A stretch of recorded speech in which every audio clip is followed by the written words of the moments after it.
Joining us now is OjyOkpe with stories trending around the world. Hello, Janet. Good morning, Dr. Abati. How was your weekend? Very well. Fantastic. You know, I saw you without your glasses on this day live. You debriefing. I need the debriefing after the show. Good morning. Did you see? Oh, I didn't watch it till the end. But that's amazing that you're able to do both. You do the contacts and then you do the glasses. You have to teach me. Yeah, I can see without glasses. Just for reading. I will talk about it after the show. Ayo, good morning. How are you? I'm very well, thank you. How are good you morning, too? Rufai. Morning, Oji. Perfect. Well, all right. And I saw you with your glasses on Yeah, I wear Sunday glasses. morning. I do. Well, all right. Good morning to you, viewers. Here are some of the stories that are trending across the globe. In Brazil, supporters of the country's former president, Jair Bolsonaro, who refused to accept the electoral defeat, stormed Congress, the Supreme Court, and the presidential palace in the country's capital, Brasilia, on Sunday, just a week after the inauguration of his leftist rival, President Luiz Inácio Lula da Silva. Thousands of demonstrators bypassed security barricades, climbed on the roofs, broke windows and invaded all three buildings, many of them wearing green and yellow, the colors of the flag that have also come to symbolize the Bolsonaro government.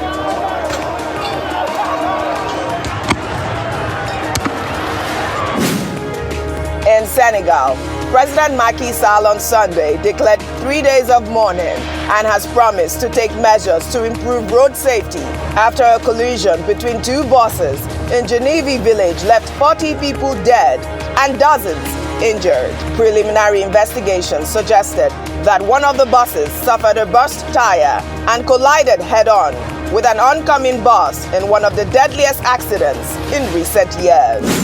In Nigeria, the presidential candidate of the People's Democratic Party, Atiku Abubakar, has reiterated his call for the urgent need of state policing across the country after gunmen suspected to be herdsmen over the weekend kidnapped at least 32 passengers in a train station in Edo State. The police said the travelers were waiting to board a train heading to Delta State when the abductors stormed the train station with AK-47 rifles shooting sporadically in the air, leaving many injured with bullet wounds. The latest abduction of passengers comes 10 months after terrorists attacked a train on its way to Kaduna from the country's capital Abuja on March 28, 2022, killing 14 passengers. Under sports, two-time Australian Open champion Naomi Osaka withdrew from this year's championships over the weekend, just 8 days before the start of the tournament. No reason was given for the 25-year-old Japanese player's withdrawal. Osaka, who won in Melbourne in 2019 and 2021, has not played on the WTA Tour since September and has slipped to 42 in world rankings. In May 2021, Osaka pulled out of the French Open after revealing she had suffered long bouts of depression since winning her first Grand Slam title in 2018, and in September of that year, she announced that she will take a break from the sport. Finally, under entertainment, the pre-recorded interview of the Duke of Sussex, Prince Harry, with Britain's ITV aired on Sunday and has generated more headlines. Harry, during the interview, told ITV journalist Tom Bradby that he cried only once after his mother, Princess Diana, died in 1997 at her funeral. The prince says he feels guilty about not showing emotion when he and his brother, Prince William, greeted crowds of mourners outside Kensington Palace. Harry blamed the royal family for their stiff upper lip ethos, saying he had learned from the family maxim that crying was not an option. I cried once at the burial. And I go into detail about how strange it was and how actually there was some guilt that I felt, and I think William felt as well, by walking around the outside of Kensington Palace. 50,000 bouquets of flowers to our mother, and there we were shaking people's hands, smiling. I've seen the videos, right? I look back over it all, and the wet hands that we were shaking, we couldn't understand why their hands were wet, but it was all the tears that they were wiping away.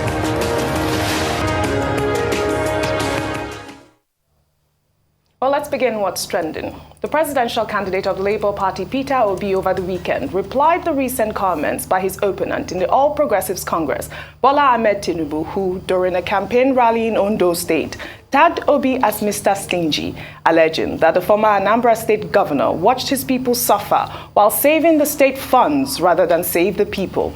Obi, who alongside his running mate, Yusuf Dati Baba Ahmed, appeared at a town hall meeting organized by Channels TV on Sunday, stressed that no one could fault him for refusing to steal public funds, and no one has ever accused him of corruption. Peter Obi went on to say that one of the things killing Nigeria today is the Corruption Perception Index. Tinubu, during the rally in Ondo State, also called Peter Obi a heartless governor and cautioned Nigerians to beware of salesmen selling fake merchandise. It is true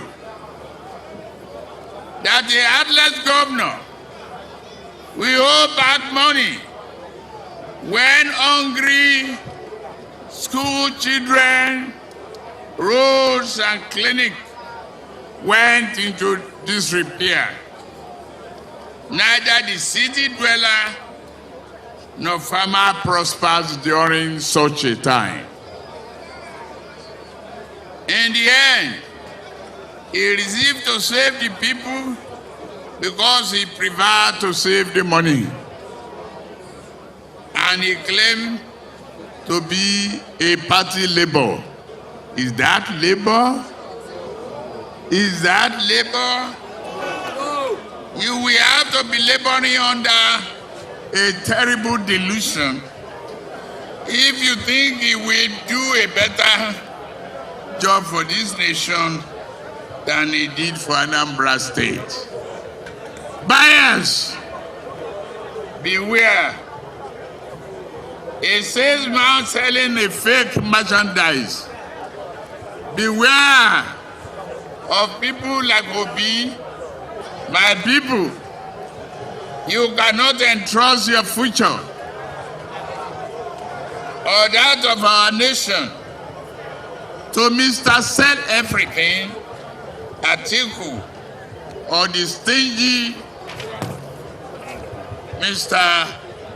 Obi.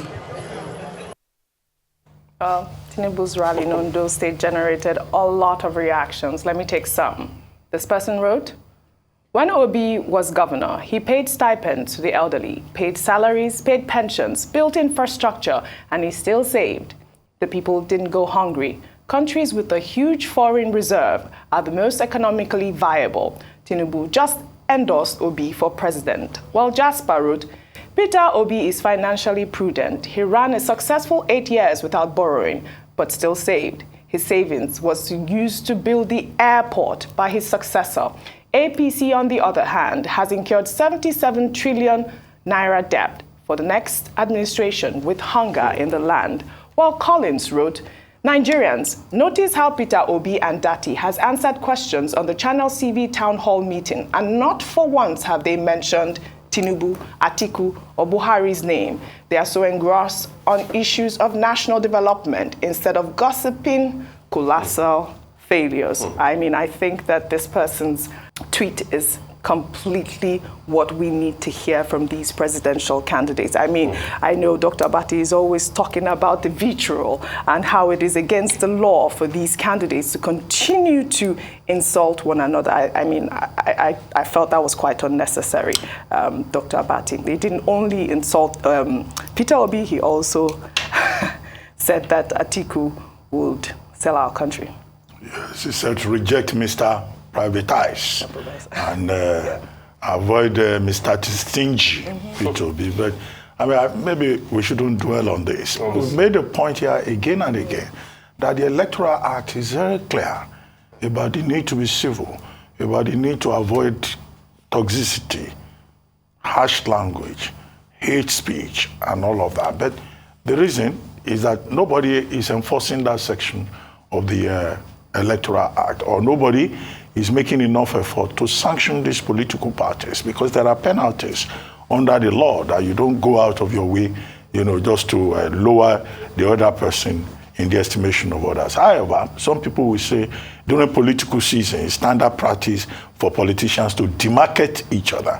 But if it now becomes standard fare And then, of course, that will be setting the wrong type of example, particularly for spokespersons and surrogates who see the body language or the verbal missiles that their principals, eject like bullets, that they themselves would take it to another level. But it's not helpful.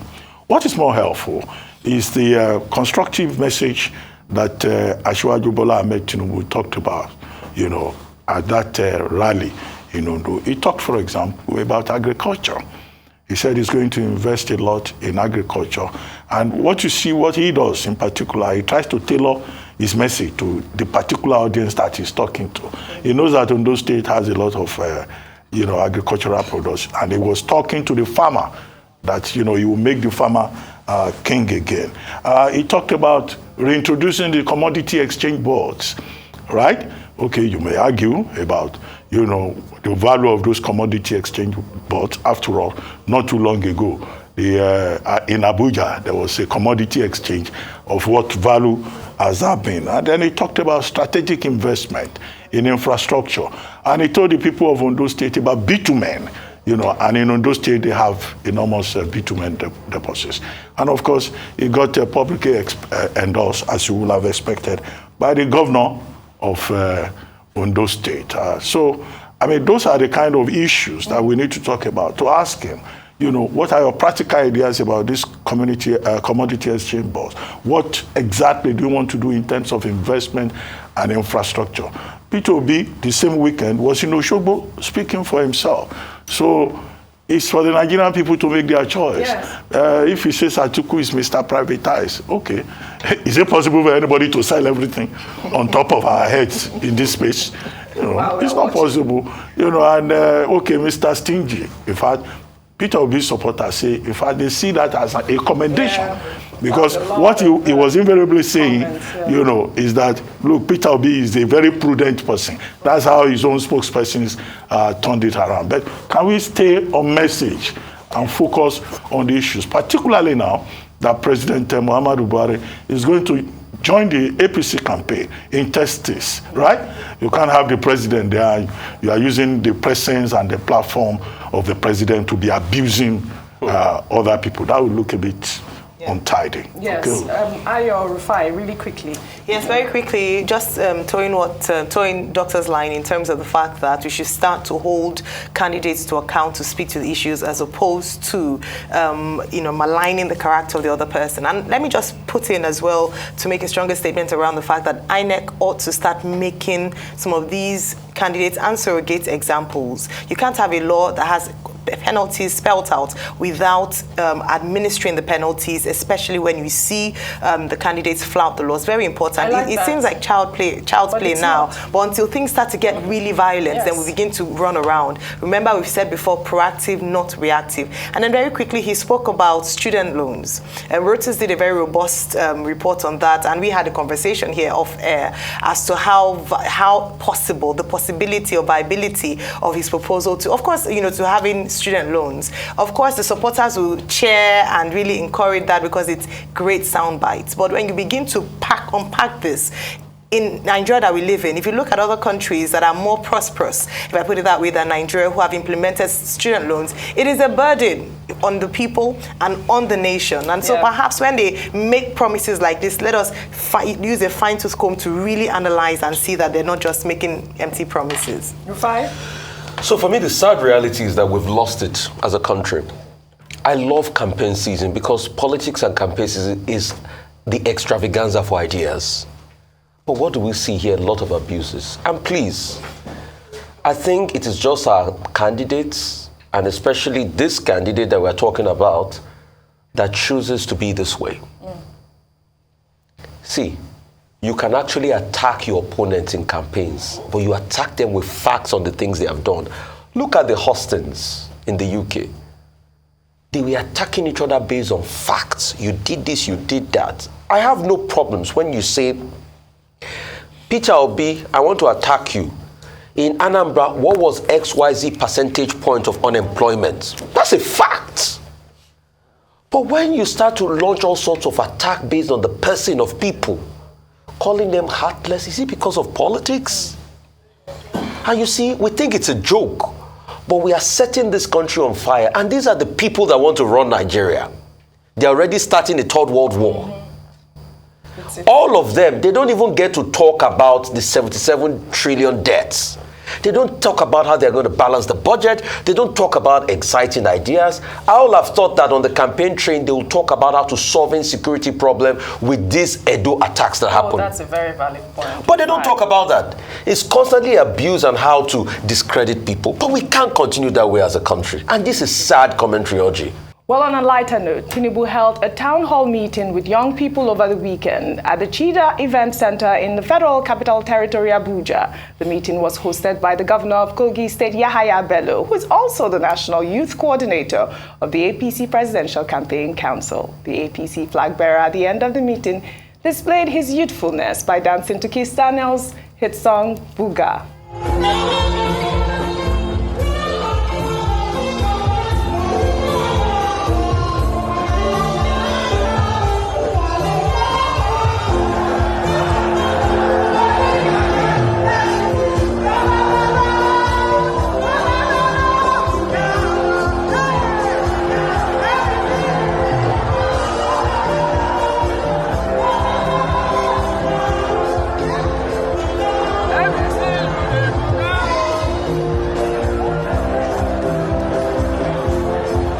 You know you started this Buga trend on a rise. You know you did that. I mean, I love his dance moves. I thought that was really cute. I think it was really cute. He did cute. What they call Papa's Buga. Yes. I just did. I think he's a good dancer. But sometimes I just wish Nigeria's economy can truly Buga. Oh, like I love Kizz that. Daniel is Buga. Well, all right. Let's take another story. There is a growing apprehension among many Nigerians who believe that their voting rights have been trampled upon and as such will be disenfranchised by the Independent National Electoral Commission, as many are yet to receive their permanent voter cards from the commission. In Edo State, citizens staged a protest blocking a major highway demanding for their voting rights. Upper Sapoba is blocked because of the PVC.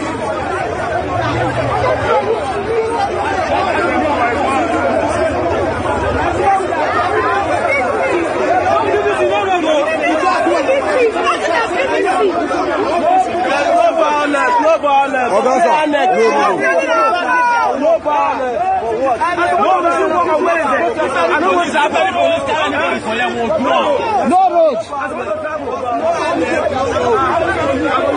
No PVC, no road. Let them do their work. The road is empty.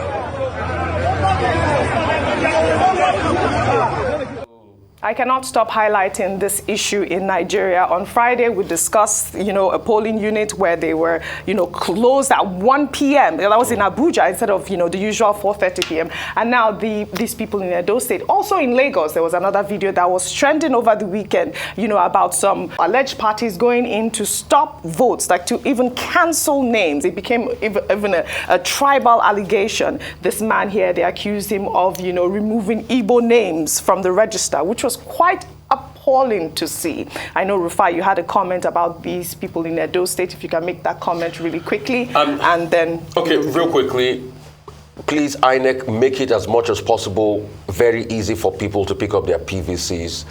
Please don't disenfranchise people, but I don't support blocking of the road. You could have protests, you could have carried your placards by the wayside. You can also go to the courts, and I think people should start even thinking of going to the courts to be able to seek for extension, because a lot of people will be disenfranchised already. So I think people should start filing suits in the court, and probably we can get INEC to seek extension for this, because this process is not even working at all. People are not picking up their PVC. But I don't support blocking the road, because that can lead to more mayhem and all of that. Please. Well, yes, while I do agree with you that it might lead to more mayhem, and yes, there are better ways to resolve issues. I just think that this is a representation of the feelings of frustration of people in Nigeria. And unfortunately, they leave no room for us but to take on, these kinds of action. But like has been said again and again, perhaps it's time for INEC to consider extending the date, 22nd of January, for the last date of collection. It is not realistic. They have to. Dr. Abati. Okay, the deadline that INEC has given is January 22, 2023. And people have said, given the nightmare that persons have their face trying to get their PVCs, well, maybe it makes sense within the timetable framework to extend it. maybe it will also make sense to get more ad hoc staff to assist. And for INEC to be able to answer the question, why are PVCs being found in drainage channels and in wrong locations? Because, look, these young people who are fighting were told out of 93.5 million voters, 48 million of them are young persons. So, this is part of it. You just caught the anger of young people. And if PVC is important, if this is a major election that will determine the future, I think the average citizen has a right to say he or she should be given the opportunity to make an informed choice. Well, thank you all for your great analysis, as always, on What's Trending. Well, that's all I have for you on What's Trending today. I'll see you all tomorrow.